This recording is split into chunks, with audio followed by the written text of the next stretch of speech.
Hi everyone, it's Frances. Welcome back to my channel on media literacy and media literacy education. On today's episode, we're going to be talking about media literacy and psychology and, the way that it influences you and your brain and the way you interact with the world or the way you respond to things that happen in the world. I've been really excited to shoot this one because there are a lot of different components to the psychology aspect of it, but I want to keep it really short and condensed and as much as of a starter episode more than anything before we can deep dive into some of the more crazier stuff, you know what I mean?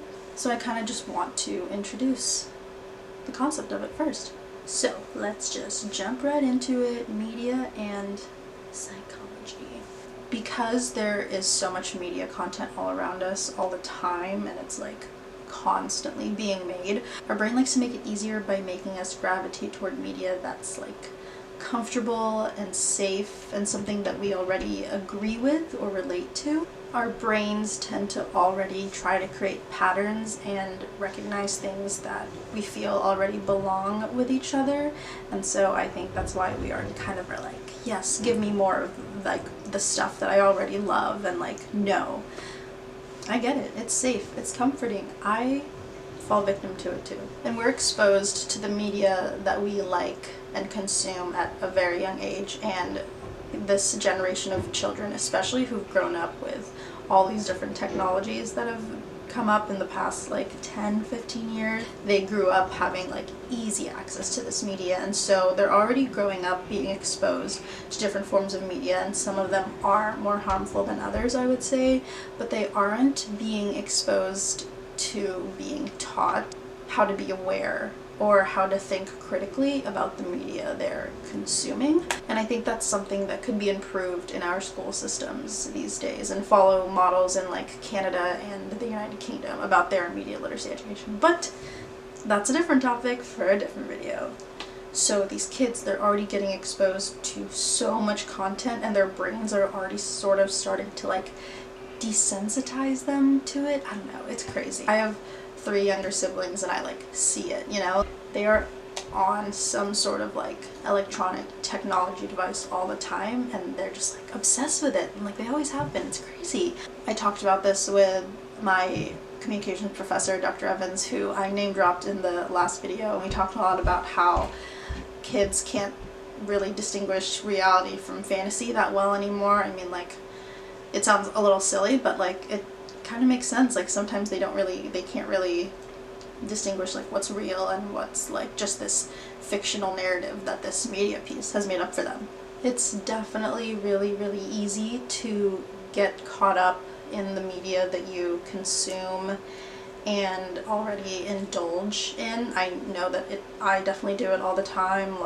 I love consuming media, almost to an unhealthy amount, but I'm trying to be better about it. Regardless, it's so easy to get caught up in it. So just imagine, younger kids getting caught up in it too, and then eventually as you're just growing up with that and having that be the sort of norm in your life, these media messages and these images that you're constantly seeing and are being handed to you, I feel they then start to think, and even you start to think that what's being portrayed on the media regularly is how things actually are in real life, even though sometimes they're just false narratives based on real life. But I don't know, kids really buy into that stuff, because if they're not the ones experiencing it and they're watching something about high school or college or adult life, they're gonna be oh, maybe that's how my life is gonna turn out. I definitely did that with all the movies and shows that I watched growing up, but I should not have been exposed to any of those at such a young age. I wish someone was telling me through a YouTube video maybe that I shouldn't be watching certain shows, or to be more conscious of the shows and movies that I was watching. But I mean, here we are making amends for it anyway. Other forms of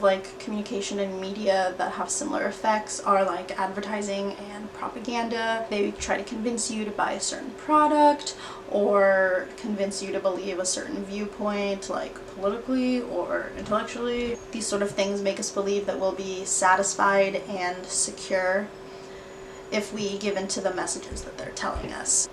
Like I said in my last video, media creators are super intentional about the messages that they're trying to portray and put out there to the masses. It's basically their job. And the same way, we can be intentional about how we think about those messages and how they affect us, and how we then like translate that into our own lives, and how we go about like spreading these messages as well. It's crazy because we have to be conscious of like our own individual attitudes and reflections with media, but then also be aware of the conscious like hive mind of how, when we spread our own ideologies based on the media we consume, that we spread that to others. But then they also have notions based off of the media that they consume too. Oh gosh, it's this whole web. It's a whole cycle. We have so much to unpack here. Thankfully, I came across a couple little baby steps we can take when it comes to critically analyzing the media we consume, especially when the audience in question are younger children or even middle schoolers. There are a lot of things you can do.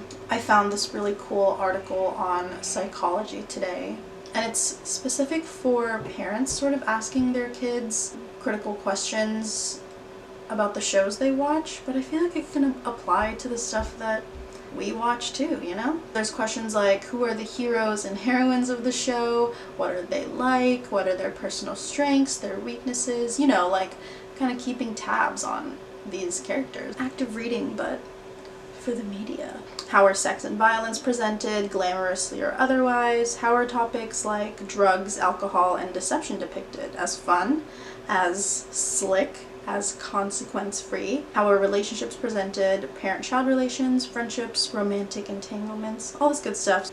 Another really cool thing I found is that the National Association of Media Literacy Education, NAMLE, if you remember, I was just doing some research, digging further into like the resources that they have, and they have their core principles of media literacy education listed, and I feel like these really resonated with this video as well, because a lot of these core principles sound like they create a generally like good emotional and intellectual like well-being when you practice like proper media literacy skills. The values that they have with these core principles, I'll just get into it, but you'll see.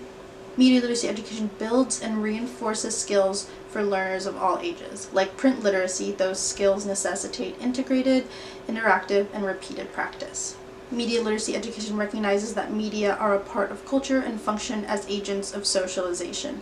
Media literacy education affirms that people use their individual skills, beliefs, and experiences to construct their own meanings from media messages. So when I read those for the first time, I just like really loved the way that they were phrased, and really showed that like individuals can be better at analyzing and thinking critically about the media that they consume. In turn, that can create like a positive sense of like reassurance and like your sense of self, and that you can like go out into the world confidently knowing you can take what you've learned from the media that you've already consumed like on your own. You know, you take those skills, you hone in on them, you train your mind, like you practice it every day basically, you know, like you are always surrounded by media. So why not take just like a few minutes out of your day to like stop and reflect and introspect on the media that you just consumed, and like how that affects you, and how that'll now affect how you interact with the world and how you go forward with the world. I feel like I'm a really big overthinker, and I feel like a lot of what I overthink is about the media that I consume. I am always thinking about like all the different ways that I've like received or given out like information through media. It boggles my mind. I want to delve more into it once I find like more like concrete examples. I know there are like tons of studies out there proving like media's effect on our minds. I hope this was a good little like starter video. I certainly enjoyed talking this out and like having sort of these realizations along the way as well. Yeah, thank you so much for watching. Give me a like, comment, subscribe. Thank you so much for keeping up with this. Bye.